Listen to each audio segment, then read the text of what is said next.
Hey, my name is Kimberly Morris. I am a 7th grade language arts teacher at a school in Georgia, and I'm going to be giving an overview of our ESOL program as it is currently run.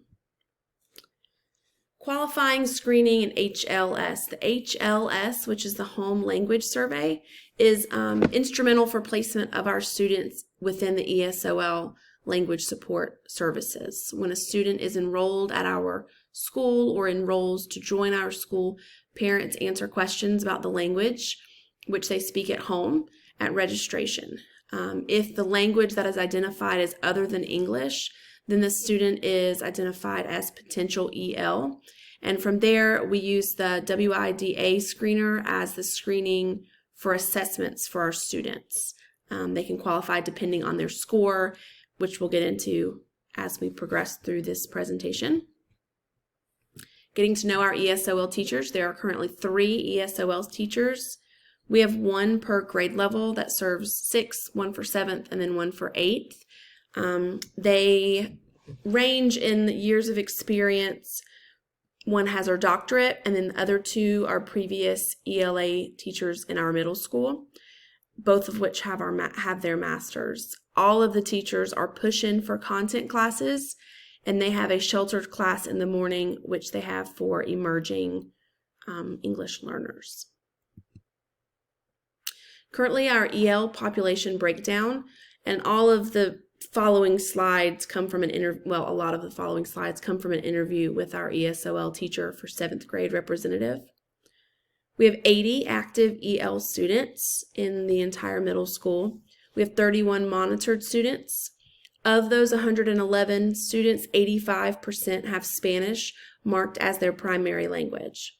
Other languages identified include French, Ukrainian, Hmong, Haitian Creole, Russian, Romanian, other African, and Polish. So that's the breakdown of our students. We have about probably 500 to 600 students in our school, so you can see the population breakdown from there. Commonly used acronyms in the ESOL world, and these come from the 2 sources listed at the bottom. ESOL stands for English for Speakers of Other Languages. ESL stands for English as a Second Language. TESOL, Teaching English to Speakers of Other Languages. ELL, English Language Learner. EL, English Learner. LEP, Limited English Proficient. TPC, Teacher Preparation Committee. L1, First Language, Native Language, or Home Language. L2 is Second or Additional Language or Languages. ELP, English Language Proficiency. ELD, English Language Development. Access for ELLs is Assessing Comprehension and Communication in English State to State for English Language Learner. SIOP, Structured Instruction Observation Protocol. WIDA, World Class Instructional Design and Assessment. Those are acronyms that we'll use throughout this presentation but just for us to be mindful of. Access testing at our school actually just started. We're in the middle of it right now. It started last week, and it'll go through February. Each January and February of the school years, the access test is administered to multilingual learners to determine their proficiency. The ESOL teachers will pull students during their connections classes in the beginning of the day for 7th grade and their second period from 8:30 to 10:30 to administer the test. They start with reading and then they go from there. So all students will take the reading test and then all students will take the other subsequent tests. There are 4 in total domains which the students are tested in for the access testing. We have a few different delivery models. So our school offers sheltered classes as well as push-in classes. For our sheltered classes, students are grouped according to their proficiency and scores from the access test. The first 30 minutes of each day at our school is called extended learning time, so their ELT class. Students are taught during that ELT by an ESOL teacher assigned to their grade level. Sometimes they will intermingle with grade levels, but they typically keep them with their grade level ESOL teacher, and they're all just ESO or ELT students in there at that time. During that time, they work on acquiring vocabulary, language skills not related to content vocabulary. So they really don't hit on the content during this time. They primarily focus on the English language as a whole and commonly used phrases they may need, or just working on vocabulary terms with them. She does different kind of like flashcards during that time of just common English words, getting them together, kind of building a community with them, but then also really honing in on those daily skills that they're going to need when they interact with other students. For push-in classes, co-teachers are in the classroom assisting with delivery and assessing material. So prior to instruction, content ESOL co-teachers collaborate to determine the best delivery models, and these models are determined by both their scores and the individual student's needs. And we get into push-in classes in a second, but for push-in classes, currently the 7th grade ESOL teacher pushes into one science class, one ELA class, and one social studies class. So teaching multilingual learners. So when students first arrive at our school, they're placed in that extended learning class, which I just spoke about, with other English learning students. They're taught by the ESOL teacher how to acclimate into our school with life skills and conversational connections. Our county currently has no newcomers class in the middle school. It is a gap that we have until they get to high school. We have them in the high school. But this is really the only kind of newcomers experience that EL students have when they come to our school. She was telling me just last week, for example, when students first come, she likes to figure out what their school day used to be like, because one student, for example, had a 5-day-hour school day and then he worked the rest of the day. And so it was very odd to him that we were there for the full 8 hours, and another student didn't have a lunch period that was supervised by teachers. They just went outside and just did their thing while teachers did their thing inside, and they would come back in to learn. So during that hour time, she really tries to let them know the expectations and kind of how our school flows, how schools in America flow. It's really just a time for them to bond and to work on those conversational skills, but then to also kind of learn the ropes, if you will, of what the school is like. And they reevaluate that class every 9 weeks based on how the student's doing and what needs they've been identified with, whether with SPED or RTI, something of that nature. So from that point, mainstream teachers work with ESOL teachers to make sure students are served properly. We carefully group students together with peer-to-peer learning, offer scaffolded or graphic organizers and visuals according to student needs. All of those things are crucial in the classroom, getting those EL students to acclimate and to understand the content. And while they are getting used to our school, they're offered text and content in their native language. This supports them in developing knowledge and skills while they acquire their proficiency in English, as stated by August in her piece. So we're offering, we just finished a writing unit in our class, and for that class we offered both the English copy that all the other students got, but then we also translated it into Russian and into Spanish, because we have two only Spanish speakers and one Russian in that second period class. So by doing so, we're supporting them in developing that language, but they're also acquiring the proficiency in English while still learning the content in both languages, so they're exposed to it. Content and language standards covered. So for content standards, we stick to the Georgia Department of Education standards.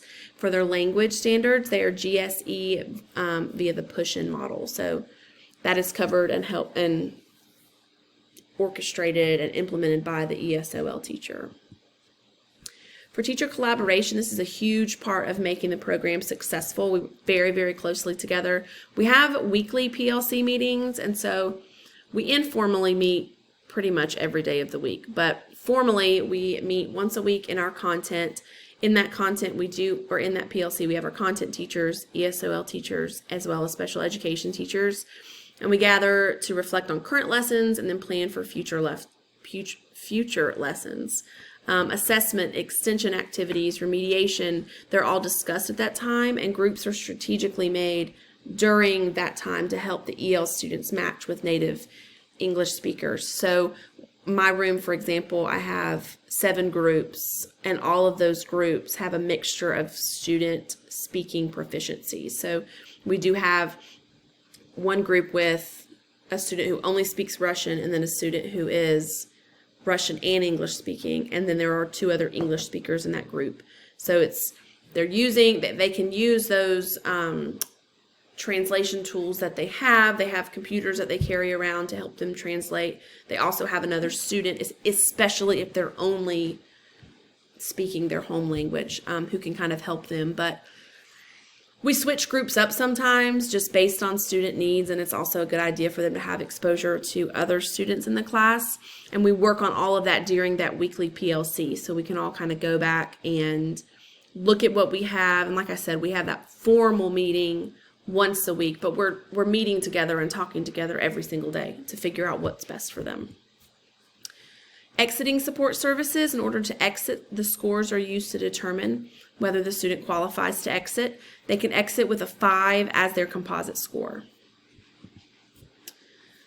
So monitored students versus served students. So a monitored student typically does not receive accommodations, though exceptions can be determined through the student's TPC meeting. So if that is something that we've met and we decide, hey, this needs to happen, then we can add those accommodations in there. Served students do receive classroom accommodations, whether that be extended time, chunking of material. Those are both 2 big ones that we use pretty often. Not counting off for spelling is another really popular one that we use, or common one that we use, I should say. Monitored students are not usually scheduled in EL-supported classrooms. They can be, but they're not required to be, whereas scheduled or served students are scheduled in EL-supported classrooms with an ESOL co-teacher. And like I said, right now we have them covered in 3 subjects. So there's a certain number of each subject they have to have, and that's for served students. Monitored students are monitored for 2 years, and served students are just served until they exit the program via their access scores. Progress monitoring of exited students. Teachers of monitored students are sent forms periodically asking questions regarding their student involvement in class, absences, classroom progress, their speaking skills with other students, their conversational skills, their acclimation to the classroom. If any issues or teacher concerns are noted on the monitoring form, then the ESOL teacher will call a meeting with all classroom teachers to create a plan of action to see how we can better reach that student. And then here are my references. My ESOL teacher is that middle interview right there, and she was very helpful in answering these questions. So that is currently how our program is run. We are growing at a very, very rapid rate at my school. So we currently, like I said, we have 1 per grade level, but we are figuring out we need more than just 1. We need multiple per grade level to truly reach the students. And through the different classroom accommodations, and like we talked about with teaching those multilingual learners, we are figuring out what process works best for them, which process doesn't work best for them, and really individualizing what each student needs and making it their own educational plan rather than one that could benefit multiple. It's very individualized. So by reaching through those different ways of peer-to-peer interactions, conversational interactions with those around them, as well as making sure we are using all the resources at hand with visuals and songs even to help them sometimes, and graphic organizers are big, sentence starters, posters around the wall, any of those things that can help them while fully immersing them in the English language, but also making it available in their native language as well, and kind of scaffolding their help that they get so they don't get too reliant on just getting everything in their native language, but also having it in English as well. So that is my program that we are currently, or our program we're currently running at my school, and look forward to more to learn in this class.